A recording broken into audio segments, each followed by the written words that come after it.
Hey everyone, this is OJ here. Welcome to another edition of Crypto Corner. Today I'm joined by Jesse Branderburg, who is the... Oops, sorry.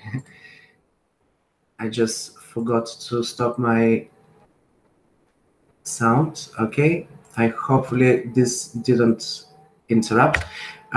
So Jesse, you're the CFO of a new project called Elysian, and this is still in ICO stage, right? Can you tell me first a little bit about yourself, and then we're going to go into more details about the project. Yeah, absolutely. First off, thanks for having me on, OJ. I appreciate it. Myself, I was born and raised in southern New Jersey in the United States, about 3 hours south of New York City. And I went to study economics at Rutgers University in northern New Jersey and received a bachelor's degree in economics. And that was about 8 years ago. And then I spent 3.5 years as a general manager of a tech company called the Tech Medic LLC in southern New Jersey.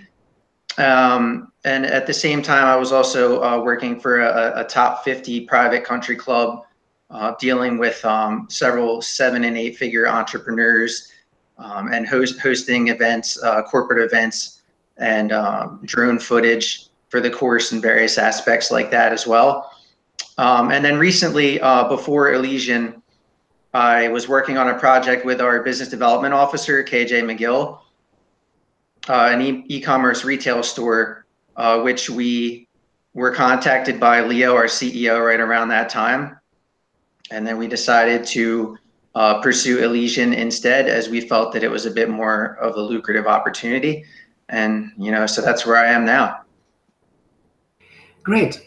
So this is a new project. Let's talk a little bit about what is the main unique selling point, the USP of Elysian. And when did you start it? It was actually started by Leo in Q1 2017. And the core team joined right around September, late August, early September. And we got moving from there.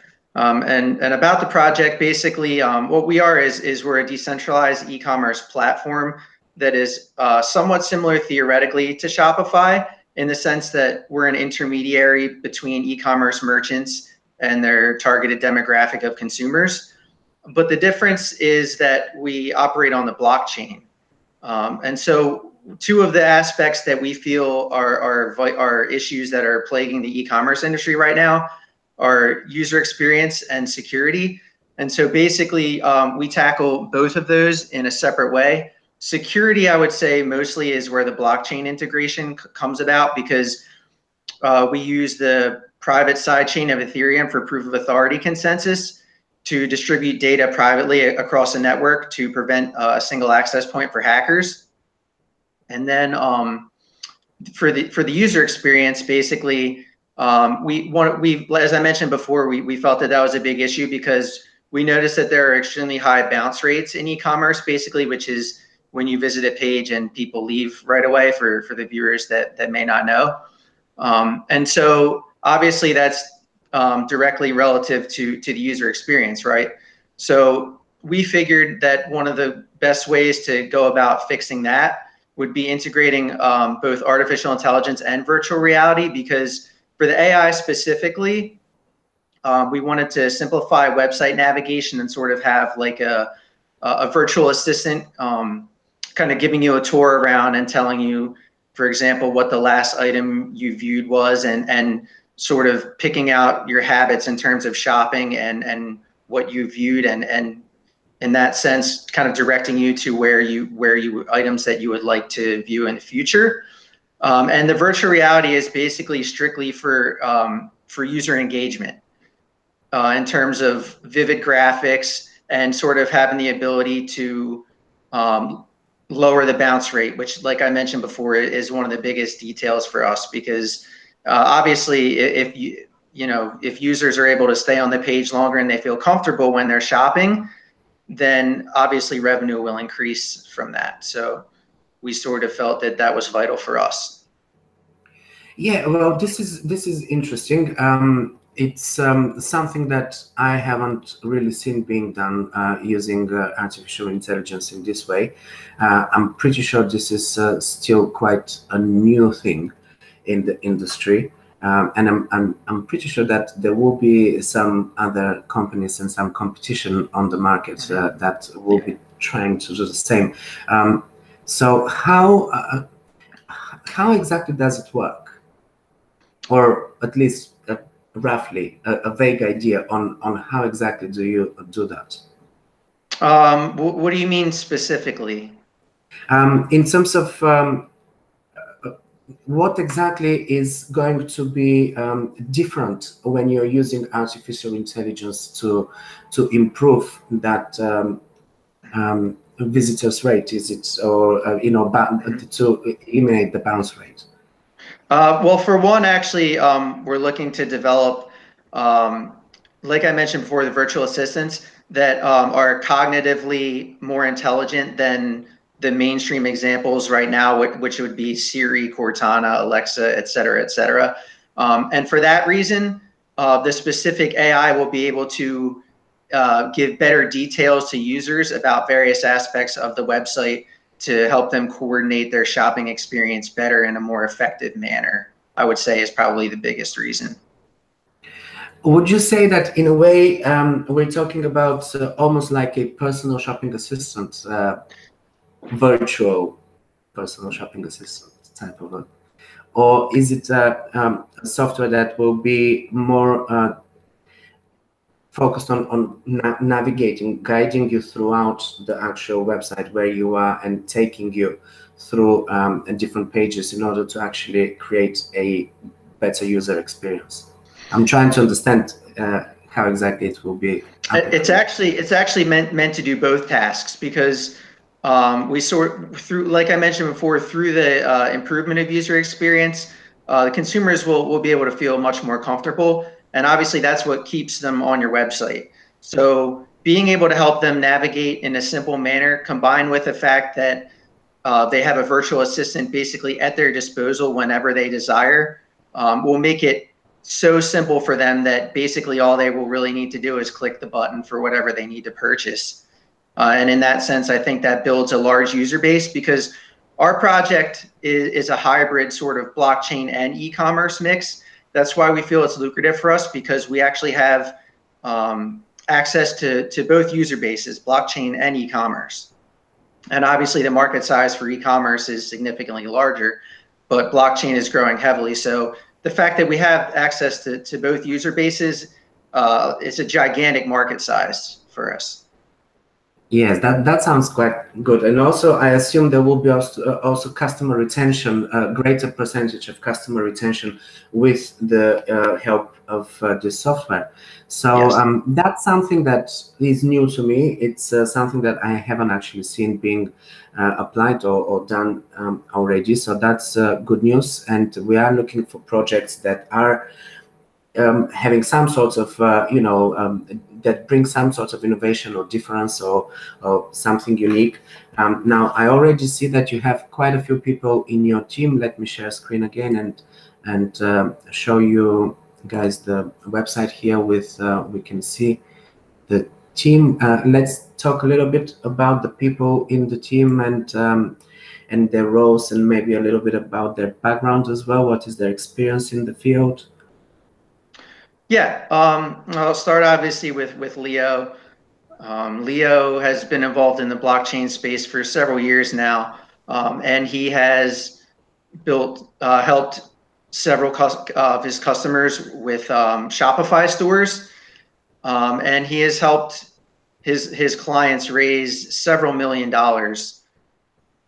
within the last, I believe it was 2.5 to 3 years, and he has just recently stopped. About, let's see, maybe a year ago, right in that range to when he started Elysian in Q1 2017. So Leo has a plethora of knowledge about Shopify, which I think is vital because it's our biggest off-chain competitor. And obviously, the more knowledge you have about your competitors, you understand where they're vulnerable, right? And so that's where Leo's skill comes in. He has a very knowledgeable he is about Shopify. So I think that's what makes him thrive in this position. Myself, I have already mentioned. So I'll go to Iwan. Iwan Hatagan also, he's our Chief Marketing Officer. He has also been involved a lot in e-commerce. He has an e-commerce website that's currently now, I believe it's on autopilot as he's focusing strictly on Elysian. But he's generated, I believe it's about 350 to 375,000 in sales annually from various retail goods such as watches and shoes, etc. So he also is quite familiar with both e-commerce, Shopify platform, and he has also been involved in the cryptocurrency space for several years as well. He was an early investor in Ethereum. And so those are basically our core guys aside from Levon. Levon is our technical officer, our CTO and lead developer. He has been around for, I believe, since 2016 in blockchain. And he has been focused recently on developing smart contracts, and he's very proficient in various coding languages as well. He's from Armenia originally. And I'll say one last thing as well about our business development officer, KJ. KJ is actually, I've known him a while myself, and he has been dealing with marketing and social media and e-commerce businesses since basically high school. He was managing several social media platforms for local businesses on high school, in our high school, I should say. And he also had 2 stores recently, including a crypto consulting firm, Coastal Crypto Consulting, that he is currently managing, as well as being our business development officer as well. So KJ, he has a plethora of experience, in several aspects. He's also a good designer as well. Okay, great. So you have it's a kind of a multicultural team. I assume people from located in different countries. How do you coordinate your efforts? Surely you don't work from one office. And I know these days, with online businesses, people tend to be working from various places. So how do you get together and coordinate your efforts? Good question. Basically, in terms of the team coordinating all at once, we use various social media platforms such as Telegram and Slack. Slack is a big one, and also calls, Skype calls, to basically fill everyone in on where everyone's at. Because the core team right now is located in Seoul, South Korea. So we have the 4 of us here. And basically we have a couple guys working in Los Angeles. We have one in New Jersey. We have one in Amsterdam as well. We have one in Dubai. And so basically, long story short, we don't sleep a lot, the core guys. We have to coordinate messages all the time, phone calls and everything like that. But the time difference really is not that big of an issue, because usually when it's late at night here, it's early in the morning in the United States. And in terms of Dubai, I think it's maybe 6 hours behind or something like that. So obviously that's not an issue at all. So the communication has been very solid all around. And everybody obviously has access to the platforms that I mentioned before. So there's really nothing is cloudy in that sense. We're very comfortable with that aspect. Okay, great. And is there an office, an official office for the company? Is there a base? And where is it? Is it in Seoul, I suppose? Actually, the base is not in Seoul. Right now, we are basically marketing the project in Asia, Seoul, and then we'll be heading to Singapore in about 2 weeks, and then to Dubai. And then we will be heading back to our office in Los Angeles, California after the token event, and operating from there. Okay, so your main office is in California, Los Angeles. Now, with the way America and the SEC's stance on tokens and ICOs is predominantly to consider them securities, what would you say? How are you going about this particular issue for, especially at this stage? You are at an ICO stage right now. Are you open to American citizens, and how exactly does it work? In terms of the token sale itself, no, we have excluded Americans from the sale. We've excluded Americans, and also we've excluded Canada, China, Iran, and North Korea. And so basically, our token is a pure utility token. We use it for transacting on our platform as a method of transaction, as I mentioned. And we have a function called atomic swaps that's on our platform. And for the people that are watching that may not be super familiar with that, it's the ability to transfer one cryptocurrency to another. And we've recently partnered with Lambda to use their Clove protocol, which specializes in atomic swaps. And they've actually completed their first successful one not too long ago with Bounty OX. So we're excited about that. And obviously, so for example, that makes it much easier for users that transact on our platform. Say they come with a certain token and swap to Elycoin, for example, to transact. And also in terms of the utility token, this I feel is utility in its pure sense. We have a token allocation called the growth pool, which is 35% of our max supply. And basically the main objective of that is to promote community engagement, because we feel that's an aspect that a lot of blockchain projects sort of disregard in a sense. And I think that also gives the industry a somewhat bad name. So for us, what we want to do is we want to make sure that all of the people in our community basically have direct contact with the team at any time.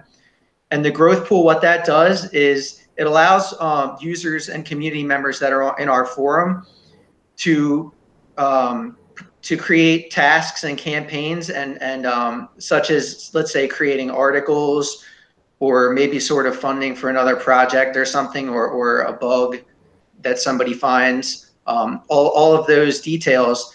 And then users can get rewarded in tokens for accomplishing tasks.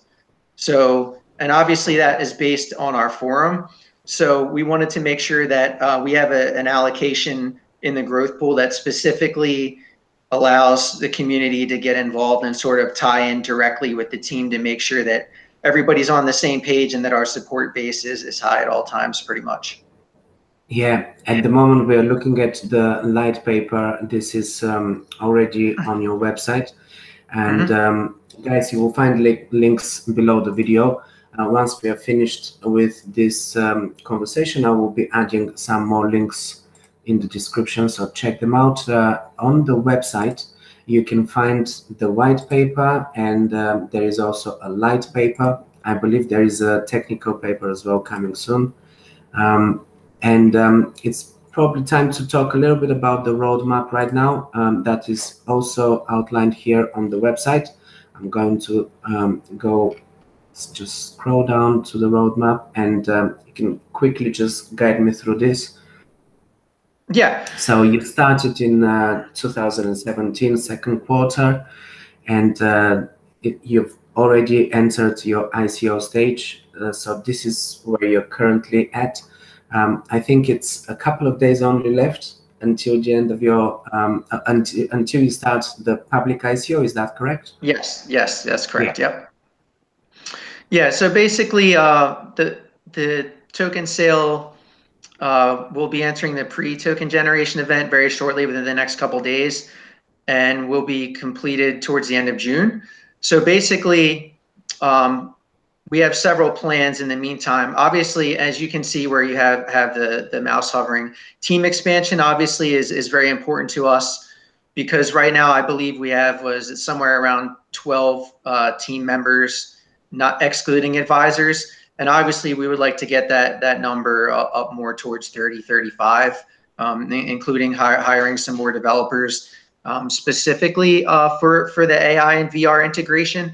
Obviously, those AI and VR, the development is both costly and time consuming, but we have put that back on our roadmap towards the end of Q19 or 2019, sorry, 2020, in the middle of 2020, in that range, because we sort of understand that obviously it's fair from our side to give a realistic timeline to the public. And obviously, if we're ahead of schedule, which we plan on being ahead of schedule, then obviously it's much better to be ahead of schedule than behind, right? So we wanted to, right? So we wanted to make sure that we basically, the funding from the token generation event, obviously you can see that on our website. For the hard cap, 40% of it goes into development, and that will be started directly after the token event. And so obviously that's a sizable chunk of it, because we understand that's vital. And nowadays in the current market, obviously, it's a lot different than in December, obviously during the bull market. You know, back then people were giving money to ICOs, and nowadays obviously we understand that it's quite different, not just because of the market correction, but investors are becoming smarter. And they want to see, obviously, that projects are legitimate, because projects such as Centra, most recently, for example, obviously heavily discredit the industry and make outsiders skeptics. So for us, obviously, we focus a lot as well on the MVP. In the meantime, we have 4 of them to be released in the next 6 weeks. The one most soon, I believe, will be the mobile wallet, which is when we reach 50,000 in Telegram, as a bit of a congratulations and a surprise, which I just ruined for our community. So, you know, Yeah, long story you short, already have quite a big community on Telegram. Actually, I logged in earlier and I saw that you have 35,000 people, or maybe yes. even more. So yeah, this is great. So when you reach 50, this is your target for the moment. Yes, that's correct. Cool. We're happy with the community so far. We've received a lot of positive feedback. People seem to be very excited, and we couldn't be happier. We receive a lot of positive messages that help keep us going. And so we feel that basically it's our duty to basically execute. And for us, the roadmap milestones are arguably the best way to do that for the public. And so, like I said, the AI and VR will take a bit of time, obviously, for the reasons I mentioned before. But we do have a desktop and mobile wallet coming within the next couple months. And also we have a merchandise forum that we briefly mentioned on Medium that we'll be releasing more information on within the next couple weeks as well. And so all of that will be sort of integrated into our ecosystem while we focus on the development of the AI and VR, which is basically the bread and butter of our project, aside from the security itself. Yeah, you mentioned your blog. You are quite active on social media. You have a lot of blog posts on Steemit and on Medium as well. You're quite active in the Telegram group, as we mentioned. By the way, if you, I'm going to have the links below the video, but they're also on the website. So if you're missing any of the links in my description, you can guys just go to the end, to the bottom of the website, and you will find here the Telegram links and the Discord and the Reddit, the Twitter, Steemit, everything is here. Instagram as well, I'm seeing here, LinkedIn, Facebook group, or is it a page? It's a page, isn't it? Yes. You've already built an active community, and you are growing that community. We know that having a large community is very important for any project, especially for new projects, because you need that support. You need those people who will be holding those tokens and support the network, rather than going on the exchanges and and selling off straight away. Of course, at this point, you are not allowed to be sharing information about certain exchanges or naming exchanges, but can we perhaps talk about what in the roadmap, at how soon do you reckon you will be hitting exchanges? Well, I can't name any names, but I will say that we have 3 confirmed exchanges that our token will be listed on directly after the token generation event, and those are 100% confirmed. And then we also have 3 more that we're talking to right now. Actually, that decisions will be made in the next 2 or 3 days on that, and they look positive as well. So we're quite excited right now. Okay, well, good. Yeah, I knew that you wouldn't be able to share names. This is the general practice, so no surprises there. Of course, especially the bigger exchanges, they can be quite difficult when it comes to revealing any kind of information. Sometimes even the fact that you're being considered. Now, let's talk a little bit more about the type of token that it is, because we didn't actually discuss the technicalities. It's an Ethereum ERC20 token, is it? Yes, it is. That's correct. And is it going to be mineable? What is going to be the total cap? Let's talk a little bit about these details. Okay, sure. No, the token is not mineable. And in terms of, we have the max supply right now at 1 billion Elycoin, which is our token name. And for the crowd sale, it's a 230 million supply for the crowd sale.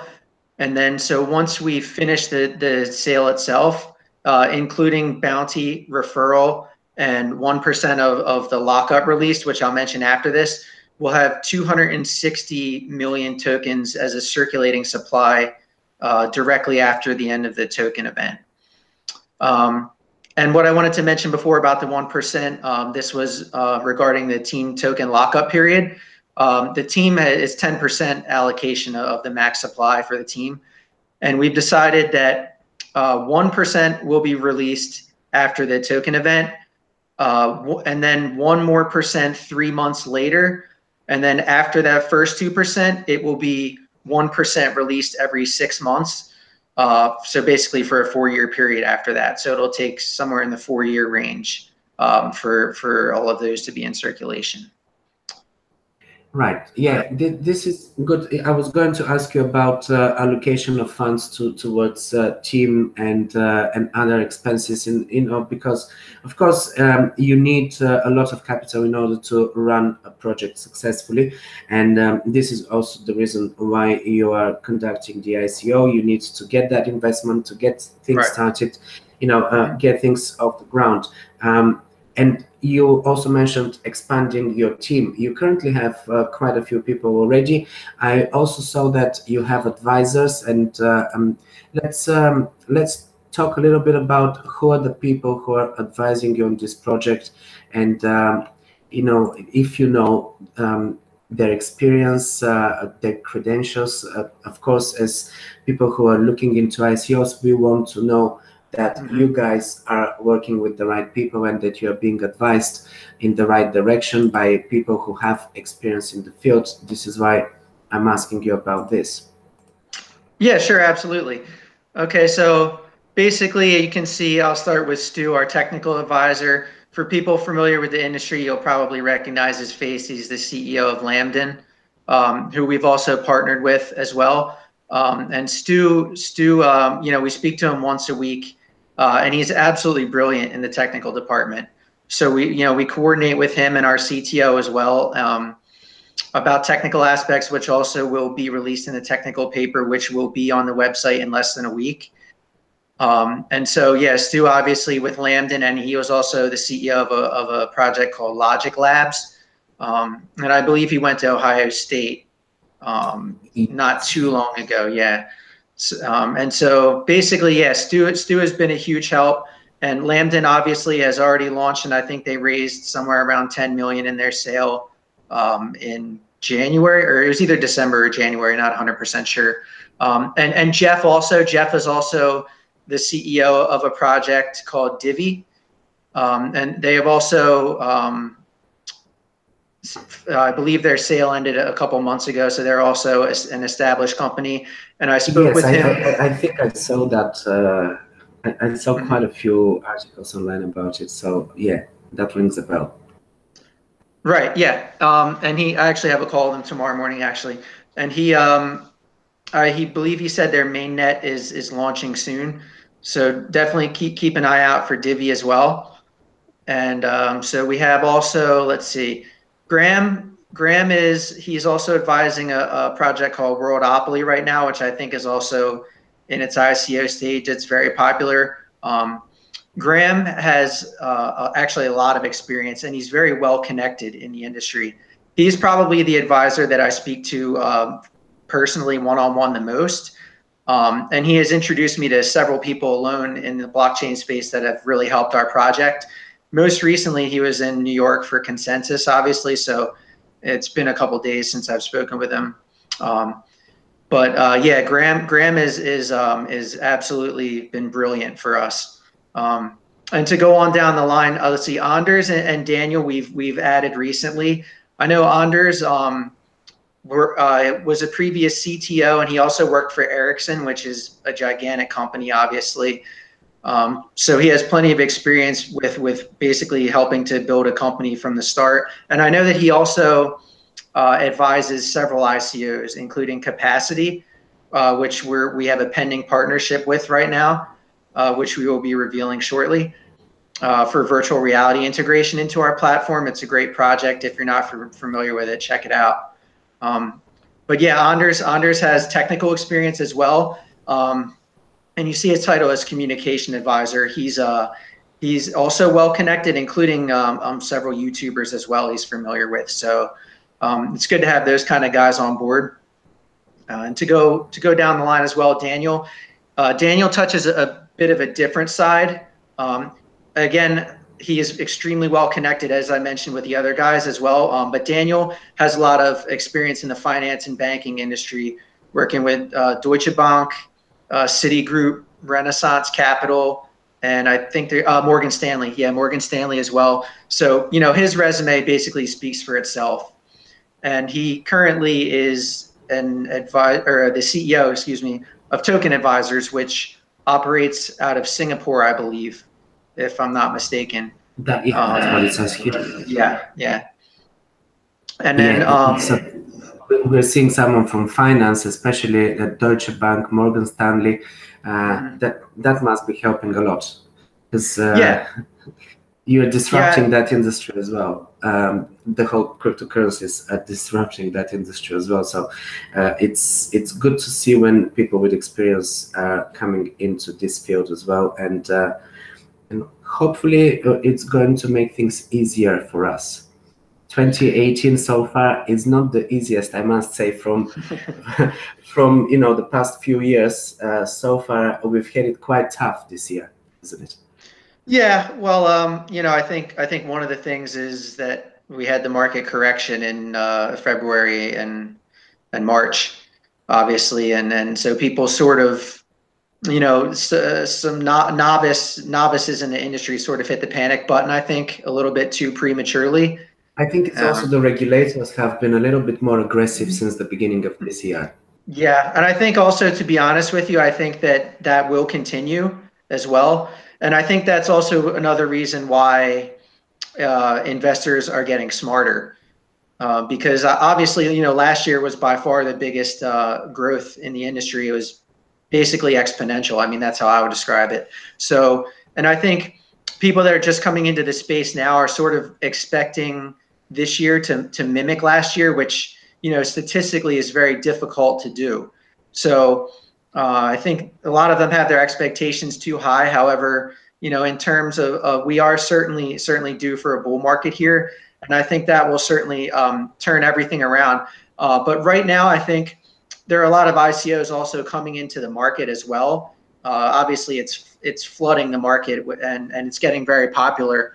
So it's very important to find ways to stand out from the competition and from other ICOs, and to sort of do it in a classy, respectable way. Because obviously, like I mentioned before, I think this is an important point, that people that are not too familiar with the blockchain space are somewhat skeptical of it from the outside, because I think they only mostly hear negative publicity, aside from, maybe Bitcoin talk about how prices are rising, which is obviously it's speculative investment anyway, right? So we need basically, I think, in the industry, we need an influx of companies and businesses that sort of help build the trust, not just for blockchain, but for the general public as well, so that we can sort of continue to grow as an industry and help mass adoption occur, which I think will eventually occur in the near future, in my opinion. Yeah, I agree with that, with you here. That is absolutely correct.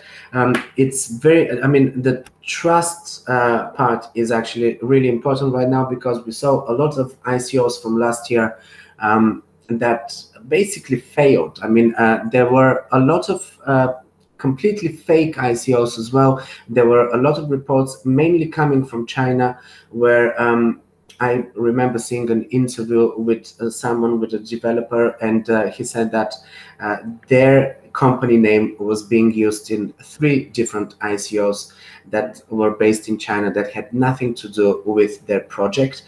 So things really got out of hand. And as you said, many people came into this with really big expectations, because last year is when ICOs actually became a thing, and we saw a lot of different projects, a lot of them raising tons of money in a matter of minutes or seconds, sometimes really hot deals, and also it was really easy advertising and promoting them. So regulators really stepped in this year, and things are getting far more restrictive.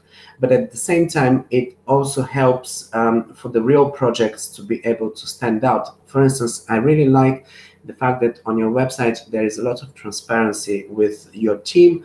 We can see direct links to their profiles, public profiles on social media. So you will be able to contact these people. You will be able to find out more about them, see what is their activity in the public space. So last year we saw ICOs with literally copy and paste information from one website to another, and just images of people forming a team that is a complete fabrication. So this level of transparency is what I actually like about your website here. Now let's talk a little bit more about how are you going to stand out, if you will, in this competitive space? Well, that's a good question. Basically, I've divided our competition up into on-chain and off-chain, because I mentioned before how we're a hybrid of e-commerce and blockchain. So basically, it goes without saying that the market size is much higher for our off-chain competition, in terms of, to mention a couple, Shopify, WooCommerce, and Magento. And so, but I also consider those to be indirect competition, because they don't specifically operate on the blockchain.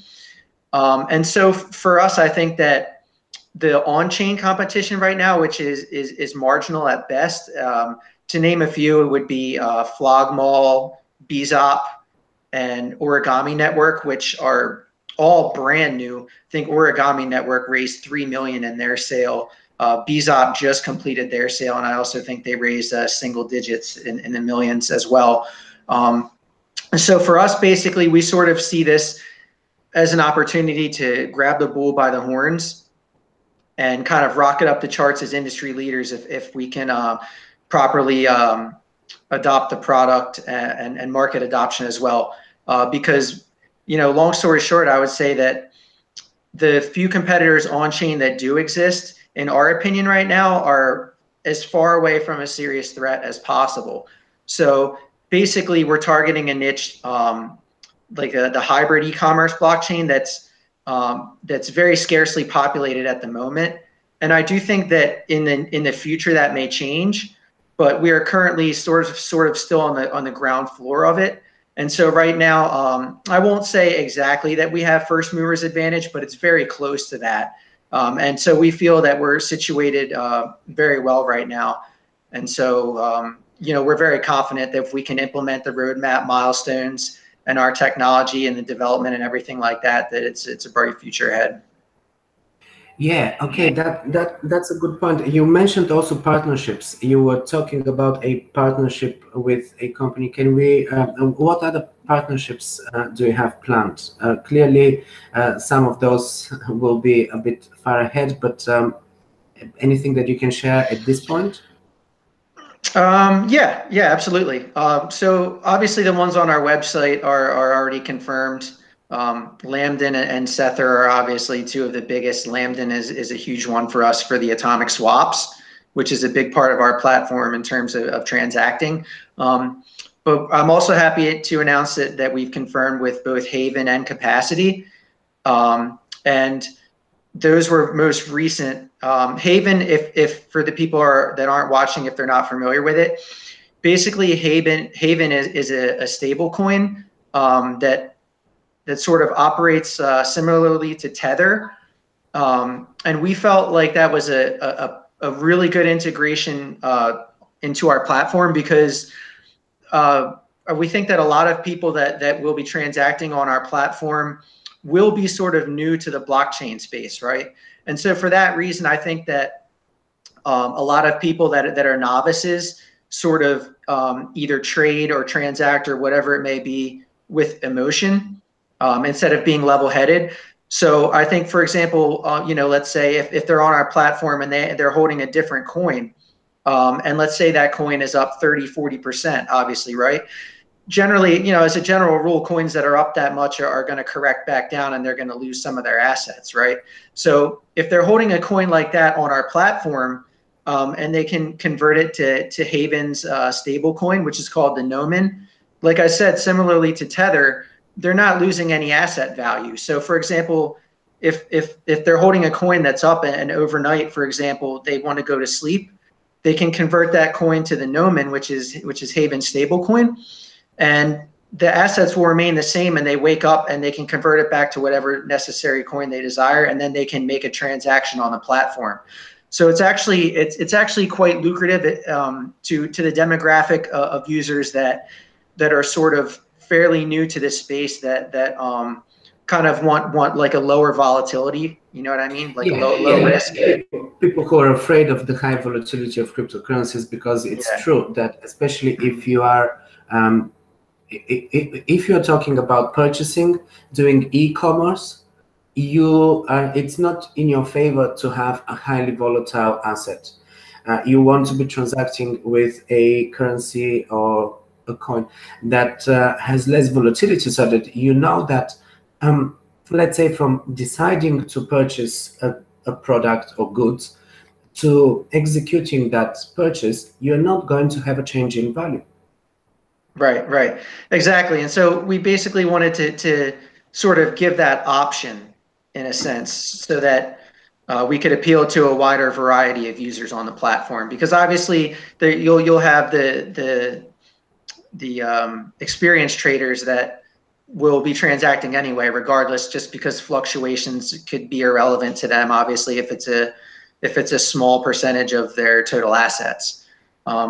But again, I think that it's a great integration. I think it's almost a perfect fit for us because the most important thing, again, as I mentioned in the beginning of our conversation, was the large market size and user bases. So obviously, the integration of Haven stablecoin into our platform just helps the cause for the user base, and it increases it.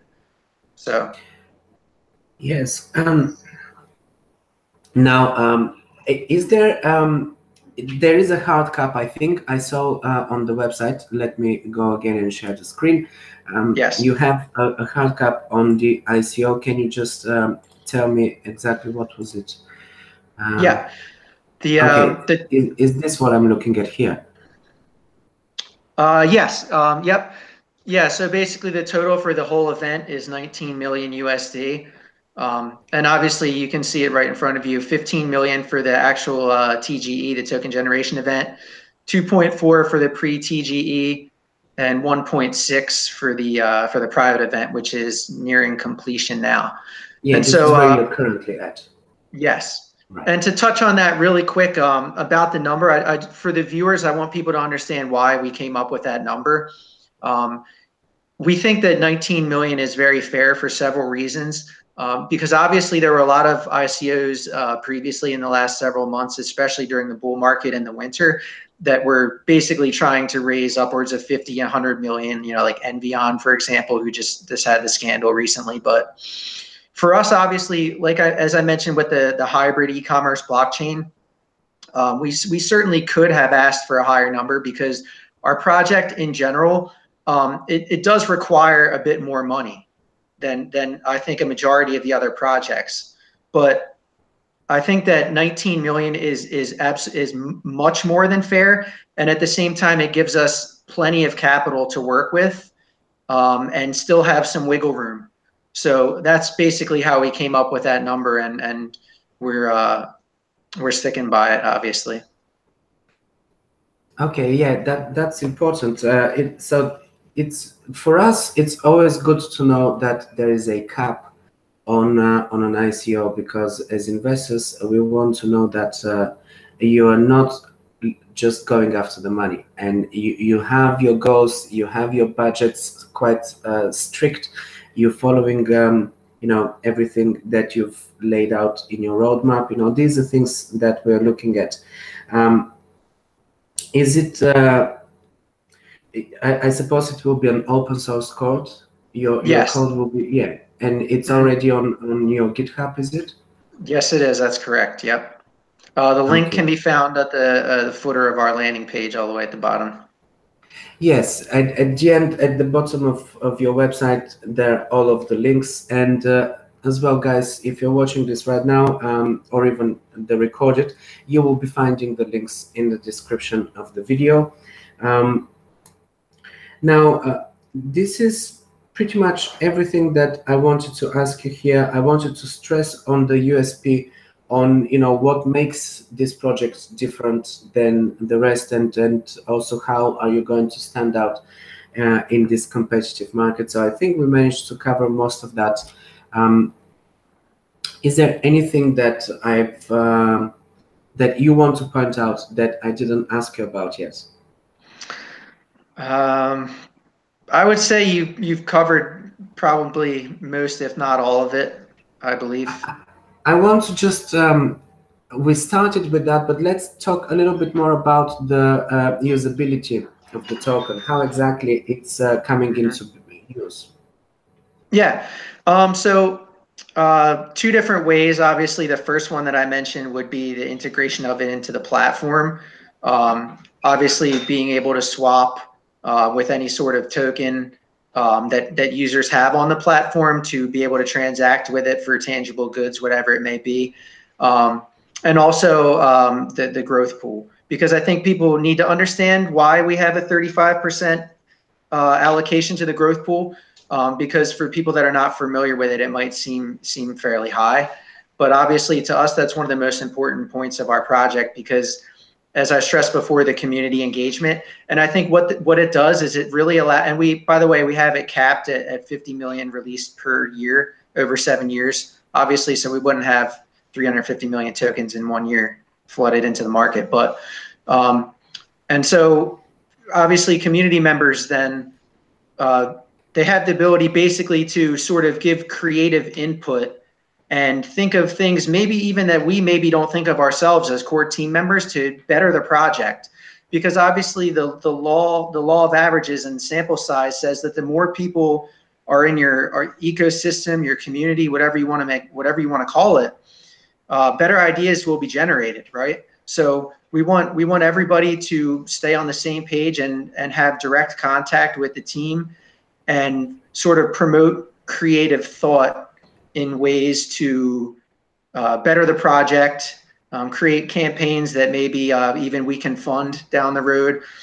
Ideas maybe such as our logo going on a plane or something like that, just as an example, for marketing purposes. And they get rewarded with the tokens. So like I said, for me, that's a pure utility token in its purest form. I think sort of similar to Kin's reward engine in a sense, if you're familiar with Kin, which for me is one of my favorite projects in all of blockchain. And so it incentivizes people to participate, and that's what we want in the end from it. And we think from that will come a strong community, and also people will be able to hold our token, and the participants in the forum may be able to go straight ahead and use it to transact on the platform. So sort of those two aspects, I would say, are the biggest for sure. But we definitely emphasize the community engagement on the forum, because we think that this is an aspect that a lot of blockchain projects lack. And I think it very much hurts not only the reputation, but also, essentially revenue too, because they sort of don't receive the feedback that they could be receiving. And I think that community members sometimes get frustrated by this as well, because especially people that contribute to the sale or whatever it may be. And these people they should be integral parts of the community, and they're not in several projects, to be honest. And it's a point in blockchain that I think needs to be addressed right away. Yes, indeed. And if you can see on your screen currently, I'm sharing here from your website this e-commerce platform competitive landscape. It basically shows us how do you stand out from your competition. Anything that you want to comment on this one here? I see that your atomic swap integration is pretty much where you are being unique here. You're the only ones from your competition to be integrating atomic swaps. I think in atomic swaps is really still a new thing. We are going to be seeing that becoming quite a big deal for many companies, many businesses, because it will be instant exchange, basically, that will not require a centralized body. So that's not the only thing, but yeah, let's elaborate a little bit more here. Yeah, sure. First to touch on atomic swaps, the comfort level for consumers to be able to swap, I can't stress enough. I think it's huge, because people obviously want to hold certain coins, and they may not even want to purchase goods with those coins, whatever it may be. So it gives them a lot of freedom. And as I mentioned earlier, with the partnership with Lambden is absolutely huge for us in that sense, because Lambden is one of the projects that's very far ahead of the game in terms of atomic swaps. As I mentioned, their Clove protocol, which is specifically designated for that. So, and Stu obviously is an advisor for us as well, but their team is basically almost all developers. So they're very strong in aspects such as that. And to address basically some of the others, I would say, using VR and AI to start. Obviously, like when you see the Magento and Shopify, the AI integration, and they have widgets, obviously, I believe as well, for some VR. But to address that, I would say that the integration of AI on those platforms is very basic, to say the least. Right. So obviously, I would say that, that being one of our primary aspects, I addressed earlier how we wanted to do it in terms of an upgrade in terms of sort of like a cognitive ability to act in a different manner compared to Alexa, Siri, Cortana, whatever it may be, and provide better experiences shopping.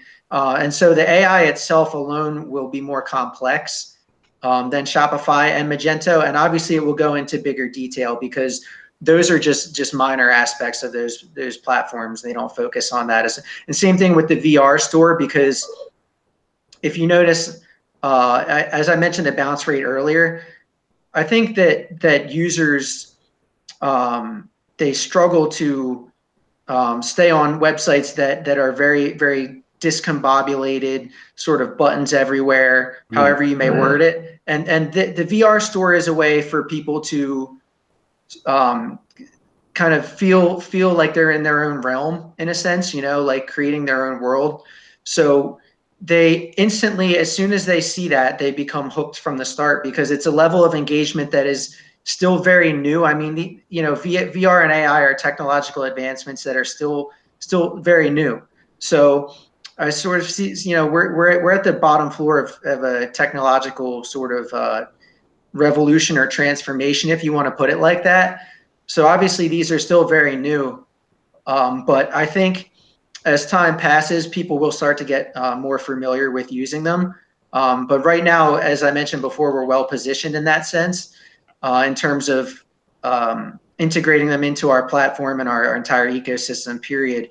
And I think with our sole focus on them, combined with the 40% development allocation from our hard cap funds, that I think we'll be able to put a lot of time and effort and money into this as well to create something that makes people genuinely satisfied.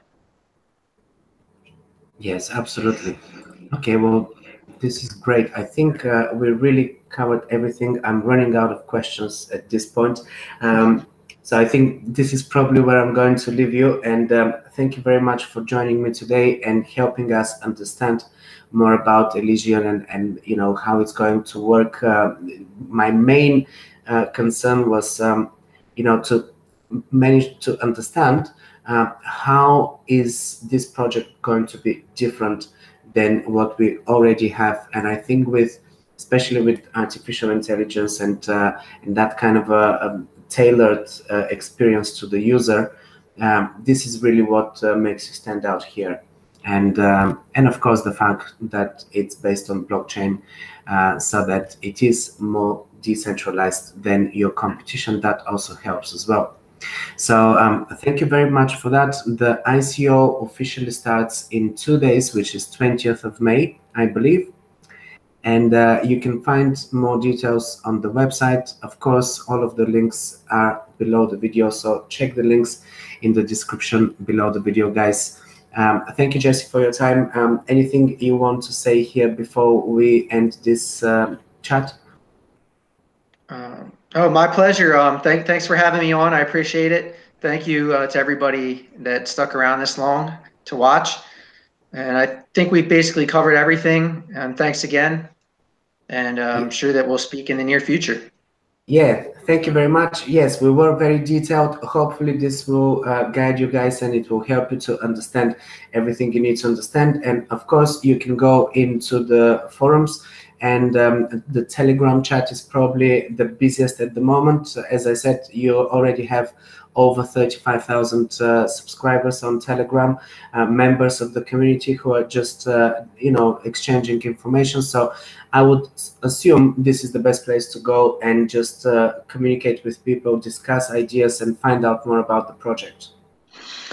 Yeah, Telegram, absolutely. I would say any of our social media platforms, but certainly Telegram. I would encourage people also to visit Medium and read some of the content. I think we have about 40 to 45 articles on there, well written, and helps describe various aspects of the project. Most of them are about the project. Some of them are sort of about Bitcoin or blockchain in general, sort of in general like engagement type posts.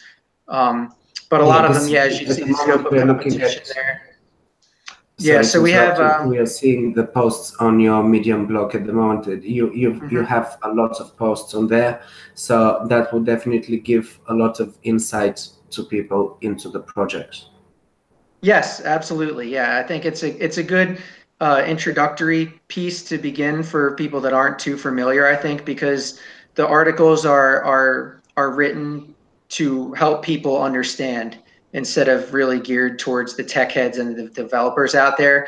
We want people to understand, at least on a very basic level, to begin what we're attempting to do and how we're attempting to implement it. Absolutely. Okay, so this is the Medium, and as I said previously, all of the links you will find at the bottom of the website. This is on their homepage, on the main page. At the bottom, you will see links to all of the different social media platforms and forums and blogs and everything. So this is it for today. Thanks for watching, guys, and staying until the end. And thank you, Jesse, for your time, and have a good day. My pleasure. Thank you. Bye, guys. Bye, everyone.